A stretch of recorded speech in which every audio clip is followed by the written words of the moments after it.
Olá, eu sou Beatriz Neiva, co-founder e Head de Growth da Aren. E eu sou Clara Nisi, Head aqui de Regulatory Privacy e Ombudsman. Sejam bem-vindos a mais um episódio do TechFin News, onde você se conecta com o que há de mais atual no mercado financeiro, regulação e tecnologia. Hoje nós vamos falar sobre a resolução número 19 da ANPD, que foi lançada no final do ano passado e que entra em vigor agora em 2025. E, para a gente não falar sobre esse assunto sozinhas, a gente tem aqui o Fernando Bolso, sócio e head de tecnologia de proteção de dados e privacidade da Batista Luiz Advogados, especialista em proteção de dados e IA com LLM pela Mastersheet pela Queen Mary. Bem-vindo, Fernando. Obrigado, Bia. Claro, obrigado pelo convite. Muito bacana participar aqui do TechFin News. Já tenho alguns anos de experiência em acompanhando uma série de regulamentações envolvendo tecnologia e essa intersecção com o direito, então espero contribuir aí com essa nossa conversa. Vamos lá. Então, a ANPD, que para quem ainda não conhece, né, a Autoridade Nacional de Proteção de Dados, que é uma autarquia que foi criada por lei, junto ali, né, à época da LGPD, já muito conhecida aqui no Brasil, ela publicou no final de 2024 a resolução número 19. Essa resolução, ela basicamente define regras para quando existe entre duas partes uma transferência que ultrapasse fronteiras, né? Então, uma transferência internacional realmente de qualquer dado protegido pela lei brasileira.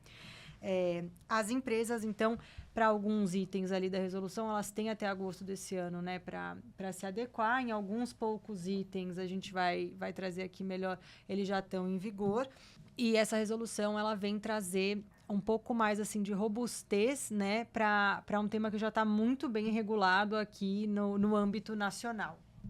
Perfeito. E compartilhamento de dados é algo que está inerente ali ao dia a dia de todas as empresas. Então, eu queria, Fernando, que você falasse o que muda para elas, né, na operação, no dia a dia, o que elas precisam mudar. Perfeito, Bia.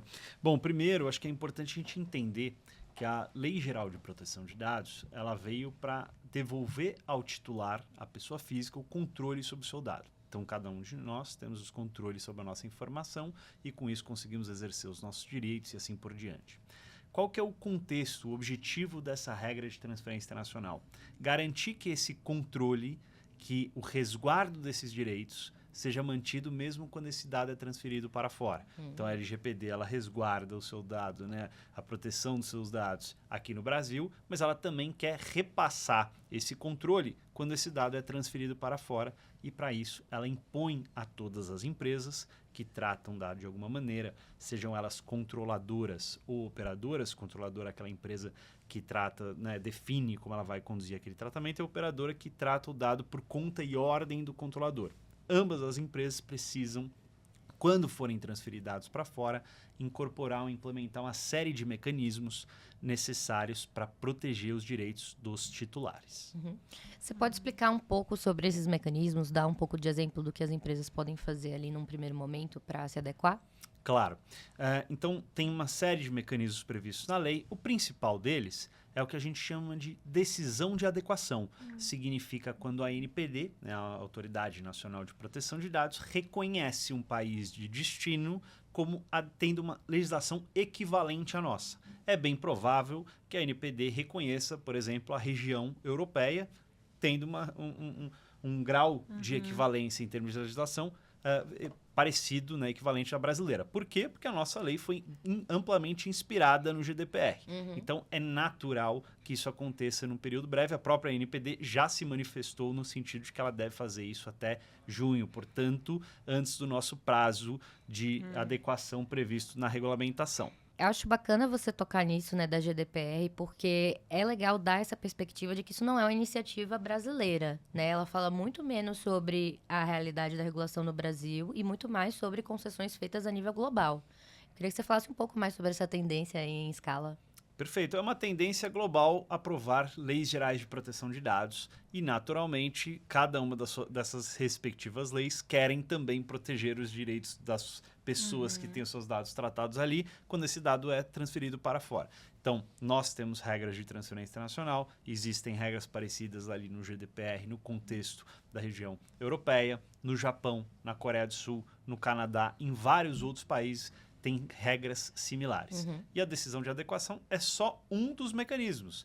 o principal deles, como a gente não tem nenhum país reconhecido pela NPD, são as cláusulas contratuais padrão, né, que foram aprovadas pela NPD e incluídas na resolução como um anexo. E essas cláusulas vão precisar ser incorporadas nos contratos que as companhias têm celebrado com todos os seus fornecedores, parceiros e clientes.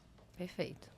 Eu acho isso interessante, até fazendo um paralelo, né? Acho que a LGPD e a privacidade e proteção de dados, ela obviamente ultrapassam muito o mercado financeiro, mas fazendo um paralelo com o Banco Central, a gente tem a Resolução 85, que também traz aquelas cláusulas pensando em segurança da informação, que são obrigatórias, e o Banco Central também tem essa lista de países com quem ele tem convênio, né? Justamente de troca de dados. E é muito mais difícil você conseguir aprovar um contrato relevante se não existe esse convênio. Então, acho que é algo que é uma tendência global, é uma tendência da NPD, né, nacional, e também é uma tendência autárquica, digamos, né? Assim, acho que as empresas passaram um pouquinho por isso, por essa adequação contratual também. Quem é do mercado financeiro vai lembrar dessa época. E acho que pensando aqui um pouquinho mais nesse ponto de adequação contratual, né? Essas cláusulas, como que você imagina que elas vão funcionar na prática? As empresas fazem um anexo contratual com cláusulas específicas dizendo quem é operador, quem é controlador? Seria mais ou menos por aí. Existem 3 tipos de cláusulas, né, previstas ali no regulamento. O que a gente chama de cláusulas contratuais padrão, né, que elas são um modelo pré-definido pela NPD que precisa ser incorporado como um anexo dos contratos que você tem com parceiros, fornecedores e clientes que envolvam transferência internacional. Então, não são, obviamente, todos os contratos, mas todos aqueles que têm transferência internacional. O regulamento prevê também o que a gente chama de cláusula contratual específica. São cláusulas adaptadas para uma situação específica, mas que demandam uma aprovação da NPD. Por que isso é importante? Porque acaba dificultando, né, no contexto prático, você ficar aprovando uma cláusula específica perante a NPD. Ninguém sabe exatamente quanto tempo essa aprovação vai demorar. Então, imagina você negociar um contrato com o fornecedor e falar, olha, segura um pouco, porque eu preciso aprovar minha cláusula aqui na NPD. Então, o que as empresas vão acabar fazendo? Se valendo das cláusulas contratuais padrão pré-definidas e publicadas. E, por fim, tem o que nós chamamos de normas corporativas globais, que nada mais são do que cláusulas ou uma política pré-estruturada para empresas, para transferências intragrupo, ou seja, companhias dentro do mesmo grupo. Esse universo, né, de cláusulas padrão e BCRs, eu acho que podem ser, assim, a chave para as empresas conseguirem se adequar. E aí eu queria saber, Fernando, se você tem dicas aí, né, para quem está vendo agora esse episódio e pensando, caramba, eu vou ter que mandar 100 contratos amanhã. O que você indica aí, né, dentro desse universo de cláusulas padrão para eles seguirem? Legal. Eu gosto sempre de dividir esse plano de ação em algumas frentes, né? Primeiro, uma frente dentro do grupo, transferências dentro do grupo, que aí você pode se valer de uma cláusula contratual padrão num acordo intragrupo, que é mais fácil, estamos dentro de casa. E transferências para fora do grupo, fornecedores, parceiros e clientes que eu comentei. Nesse caso, também vale uma segregação aqui de como atacar. Primeiro, vamos buscar ajustar a nossa minuta atual, o que a gente já tem dentro de casa, porque assim todos os meus contratos a partir de hoje já vão estar adequados, né? Não vou esperar até agosto para recuperar e renegociar tudo. Em relação ao passado, a gente vai precisar mapear todas essas transferências. Eu preciso saber para onde eu mando o dado, né? Qual é o país de destino, como que esse tratamento, essa transferência ocorre, qual que é a relevância daquele contrato para a minha operação. E, nesse contexto, começar a alocar esforços de maneira adequada e proporcional, progressiva, para negociar com esses fornecedores, parceiros e clientes para incorporar essa cláusula. Não é uma atividade, né, tranquila, a gente tem um prazo aí até agosto e precisamos começar o quanto antes para se adequar. Sim, por isso que já estamos trazendo esse assunto aqui para que todo mundo tenha a opção de se adequar. E você trouxe um ponto que eu achei muito legal, que foi avaliar a relevância do cliente, que é também entender quais clientes, na verdade, precisam ter a transferência de dados cessada ou a forma de operação alterada e não necessariamente criar esse vínculo, né, de transferência internacional, que isso também precisa ser uma decisão estratégica, correto? Sem dúvida, na verdade, tudo isso faz parte de um programa de governança, né? A partir do momento que você quer construir um programa de governança, e você deve construir de acordo com a lei, a gente precisa entender como que o nosso contexto de uso de dados dentro da companhia acontece. Para quem que a gente manda dado, para qual área, para qual país de destino a gente encaminha essas informações, onde eles são armazenados, quem tem acesso. Tudo isso é bem relevante para a gente ajustar e adaptar eventuais gaps que possam existir. Perfeito. E até rever o perfil dos clientes, né? Se eles também têm essa capacidade de governança, se está adequado com o que a companhia está buscando, né? Muito bacana. Legal. Eu acho que a Bia puxou esse assunto, né, realmente de não só adequação contratual, de não só, deixa eu pegar aqui, copiar e colar, mas realmente pensar, né, o Fernando também falou na governança, entender como que a empresa como um todo tem um programa de conformidade com relação ao assunto, né? Acho que o convite para o Fernando, não só porque ele é um expert pessoalmente no tema, mas porque ele é sócio do Batista Luz. O Batista Luz tem muitos hubs legais, assim, que eu pessoalmente sigo. Acho que eles têm um hub legal de privacidade, tem um hub legal de AI também. E eu, particularmente, tenho muito interesse sempre em entender como que a AI consegue ajudar a gente nos nossos programas e no dia a dia mesmo, né? Assim, para que a gente faça um bom uso e um uso que auxilie na governança. Acho que muitas empresas ficam assoberbadas mesmo, né? Nossa, é muita coisa, por onde eu começo, um programa inteiro, como que eu faço a decisão estratégica? Então, eu queria falar um pouquinho também de como que a gente consegue aplicar a AI nesse tipo de programa, nesse tipo de governança, seja para transferência internacional, seja para privacidade e proteção de dados mesmo, assim, no geral. Bom, primeiro sobre os nossos hubs, né? A gente sempre busca produzir muito conteúdo aberto, então já aproveito para convidar todo mundo aí para acessar os nossos canais, porque a gente desenvolveu esses hubs exclusivos de inteligência artificial, de mídia e entretenimento, de proteção de dados, que tem lá uma concentração de conteúdo bem bacana.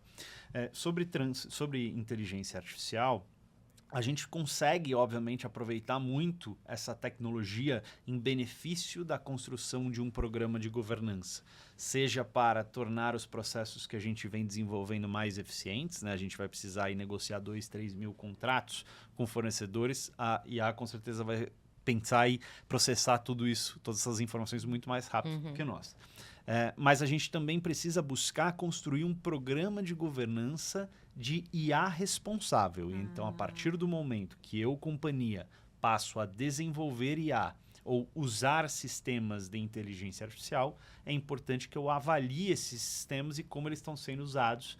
Por isso que sempre que a gente for desenvolver um produto ou um serviço novo, é importante durante esse processo de desenvolvimento, durante a concepção desse produto ou desse serviço, incorporar o que a gente chama de privacy by design, que é a privacidade no design daquele produto. Sempre que as telas, né, a dinâmica de fluxo do dado, tudo isso estiver sendo desenvolvido, todas as pessoas envolvidas precisam considerar e pensar no impacto que aquilo vai ter para a privacidade dos usuários e dos consumidores finais. Perfeito. Isso é uma mudança de modo de pensar até, né? A gente está muito acostumado a pensar em riscos operacionais, riscos financeiros. Os riscos de dados, eles ainda são introduzidos, né, no nosso dia a dia.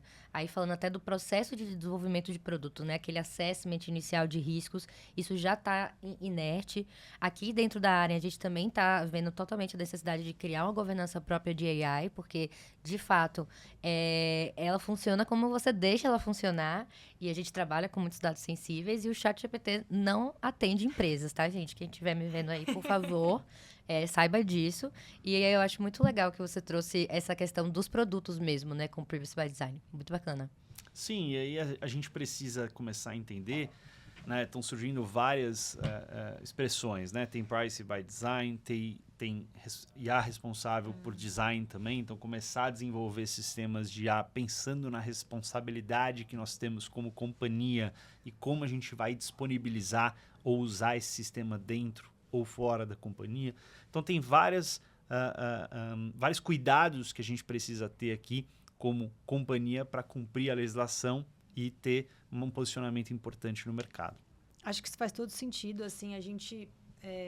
eu também venho da área de regulatório, né? Então, quando a gente pensa no regulatório by design, assim, eu acho que sempre que a gente tem uma regulação, algum ponto, É muito importante a gente pensar nele desde o começo, porque a palavra que eu mais tenho medo hoje em dia é legado, sabe? Você tem que depois rever tudo que você fez, rever um produto, garantir aquilo depois que aquilo está no mercado, assim. Então, às vezes pode parecer uma coisa meio, ai, nossa, milhões de coisas que eu tenho que olhar ao fazer um produto, mas a verdade é que a proteção de dado ou o regulatório, o que quer que seja, eles trazem benefício mesmo, né? Assim, quanto mais adequado você tá, significa que o seu cliente vai gostar, o seu cliente que tem o dado pessoal utilizado ali vai contratar mais, né? Então, na verdade, eu vejo isso como um grande benefício mesmo, um diferencial, assim, de produto. Então, acho que é algo que a gente como empresa Arin, né? E a gente que é da área também e pensa a respeito, tenta advogar muito a favor, porque eu acho bem interessante comercialmente falando.